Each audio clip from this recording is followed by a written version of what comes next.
let's talk about the big bad, the big S tier deck in Ooh. Standard, Grixis Midrange. And yeah, we all know, if you've been following Standard for a little bit, this deck won Worlds. So nothing new with it being the best deck in the format. But Grixis Midrange just combines a lot of the best cards and puts it together. Fable the Mirror Breaker, one of the best cards in Standard. We got Shieldred, we got Blood Tithe Harvester, we have Invoke Despair, we have some counterspell action coming up against other control decks, and we can really beat down our opponents with Shieldred, Graveyard Trespasser, just a bunch of stuff. Grixis just like, if you can think about a deck doing something, this deck can do it all. Yeah, I mean, Grixis Midrange, super great. You also have like Corpse Appraiser, which gets you an extra card, which works well with the Fable. And one of the scariest things in Grixis that people don't like to think about, Rakdos is like an awesome mid-range deck that like removes everything that your opponents do and also can discard some of the stuff that they're doing. But Rakdos's weakness is late game stuff, and so what helps that is your Invoke Despairs, your Shieldreds, and then the Make Disappear is probably the hugest thing. Because Rakdos commonly loses to top decks, and if you have access to counter spells and reliably, what is your opponent going to do? I don't know. I feel like you just explained the perfect deck. Wet Rakdos. I mean, yes. I don't need to say anymore. I'm done here. All right, podcast is over. See you next time. And anyway, so yeah, Grixis Midrange basically does it all. Let's talk about some decks that are kind of like one tier below that in the A tier decks. This is a deck that you might take to a big tournament, and you have some cool tech against Grixis that you want to try out, and these decks can win a tournament for sure. We have Esper Midrange, Rakdos Midrange that you already talked about. So those two decks, I think, are at the A tier, not quite as good as Grixis, but you do get the white cards with Esper, like Wedding Announcement. You get Wandering Emperor. You get AO if you wanted to play it. You get Liaisa if you wanted to play it.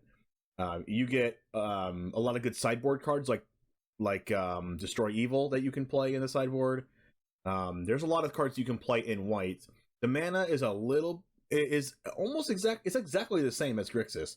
You get the same number of pain lands. You get the Tri-land as well from Esper and Grixis right now in Standard. So the mana base is the same. But you're putting the white cards in, but you're missing out on Blood Tithe Harvester, you're missing out on Corpse Appraiser, and you're missing out on Fable of the Mirror Breaker. And whether or not you can play Invoke Despair in either one of these decks, of course you can.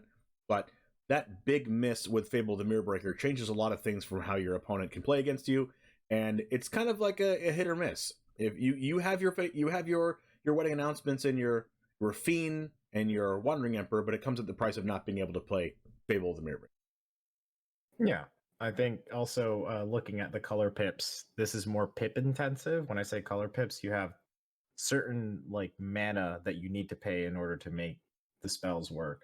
And if you do look at this deck list, it's a little bit more color intensive than the Grixis build, where like on turn 2, you can have some things that are color intensive that you drew the right lands, which hopefully you did. So that can be something that causes it to stumble.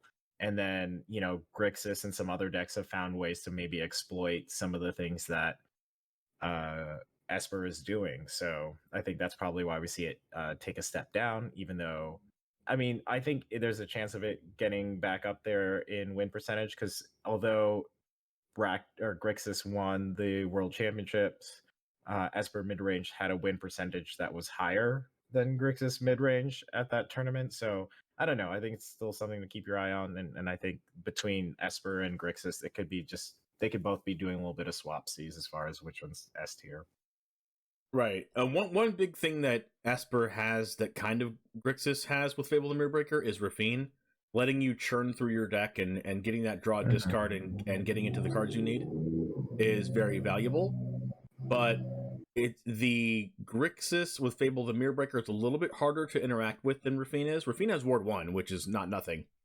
But you can just cut down Rafine and pay the extra mana. You can't cut down a Fable of the Mirror Breaker. Yeah, you can cut down the 2/2, but the other 2/2's coming in 2 turns, and you still get the draw discard. And if you don't deal with the 2/2, you get the treasure token to really churn through your deck and maybe have some turn 4 Invoke Despairs.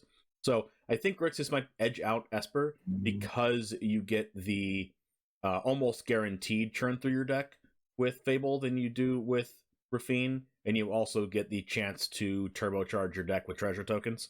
Thank you so much for listening. Make sure to subscribe here on YouTube to see our next episodes, and follow us on Twitter at NutsandBoltsPod for updates.